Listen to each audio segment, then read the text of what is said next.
আসসালামু আলাইকুম। একটা জিনিস খেয়াল করছেন ঠান্ডা মাথায়? বাংলাদেশের সামনে কিন্তু নির্বাচন। তো বাংলাদেশের জনগণ দেখবেন যে মানুষটা দুর্নীতি, চাঁদাবাজ, ঘুষ, এরপরে টেন্ডার বাণিজ্য, সিন্ডিকেট এসব ব্যাপারে কথা কয়, এই মানুষটাই মানে রাতারাতি জনপ্রিয়তা পাওয়া যায় সাধারণ মানুষ থেকে। তার মানে কি বোঝা গেল? যে বাংলাদেশের যে দলে ক্ষমতায় আসুক, বাংলাদেশের মানুষ এটা চায় না। বাংলাদেশের মানুষ চায় না যে দুর্নীতি হোক, বাংলাদেশের মানুষ চায় না যে টেন্ডারবাজি হোক, বাংলাদেশের মানুষ চায় না যে চাঁদাবাজি হোক, বাংলাদেশের মানুষ চায় না যে সিন্ডিকেট হোক। যে সরকারে বাংলাদেশে আসুক, বর্তমানে বিএমপি ক্ষমতায় আসলে সবচেয়ে আমার মনে হয় কি সবচেয়ে ফোকাস দেওয়া দরকার এই জায়গাটার প্রতি। দুর্নীতি, চাঁদাবাজি, টেন্ডারবাজি, এরপরে সিন্ডিকেট বাণিজ্য। আপনি খেয়াল করে দেখবেন বাংলাদেশের যে মানুষটা, একটা সাধারণ মানুষও যদি আওয়াজ তুলে বলে যে মানে এটা হবে না, এটা মানে চাঁদাবাজের বিপক্ষে, ঘুষ বাণিজ্যের বিপক্ষে, এবং কি আপনার এতে আরে সিন্ডিকেটের বিপক্ষে, দেখবেন ওই মানুষটা রাতারাতি জনপ্রিয়তা পাওয়া যায়। তার মানে এটা সাধারণ নলেজ। কি বোঝা গেল?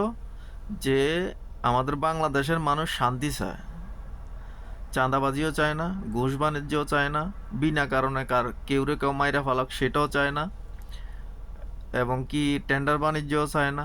সিন্ডিকেট ব্যবসায়ীরা সিন্ডিকেট করে মালের দাম বাড়াবেও বাংলাদেশের জনগণ এটাও চায় না।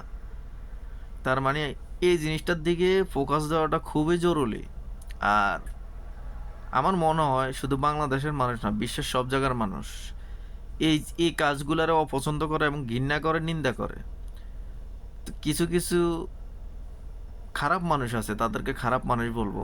তাদের কারণে মনে করেন অন্য অন্য নেতাকর্মী, ভালো মানুষ, তাদেরও বদনাম হয়। অতএব বাংলাদেশের মানুষ একবারই স্পষ্ট এই জিনিসটা চায় না যে চাঁদাবাজি, দুর্নীতি, ঘুষ বাণিজ্য, টেন্ডারবাজি, প্লাস আপনার সিন্ডিকেট বাণিজ্য। বাংলাদেশের মানুষ এই জিনিসটা অপছন্দ করে। তো আমার মনে হয় কি যে দলে ক্ষমতায় আসুক, সামনে বিএনপি ক্ষমতায় আসবে, বিএনপি যদি ক্ষমতায় আসে, বাংলাদেশের মানুষ এটা আশা করে না। এটা থেকে বাংলাদেশের মানুষ মানে মুক্তি চায়। যেমন শেখ হাসিনা, স্বৈরাচার শেখ হাসিনা বলা হয়, স্বৈরাচার শেখ হাসিনা, তাদের নেতাকর্মীরাও অনেক দুর্নীতি, অনেক টেন্ডারবাজি, অনেক ঘুষ বাণিজ্য, সিন্ডিকেট ব্যবসায়ী সব কিছু করে গেছে। শেষ পর্যন্ত কি হয়েছে? যে বাংলাদেশের জনগণ মাইরা তারপর তাদেরকে খেদাইছে। অতএব আমরা বাংলাদেশের মানুষ, আমি একজন প্রবাসী, প্রবাসে থেকে পুরো মাস কষ্ট কইরা আমরা দেশের রেমিটেন্স পাঠাই, বাংলাদেশের জিডিপি উপরে নিই। শেষ পর্যায়ে আমরা কি চাই? শান্তি চাই, শান্তি খুঁজি আমরা। অতএব যে দলে ক্ষমতা আসুক, আশা করি যে দলে ক্ষমতা আসুক, এই জিনিসগুলোর উপর যদি ফোকাস দেওয়া হয় বা এই জিনিসগুলো যদি একটু ভালো করে গার্ড দেওয়া হয়, আমার মনে হয় ওই দলটা রাতারাতি জনপ্রিয়তা আরও বাইরে যাব, আরও বেশি হইব।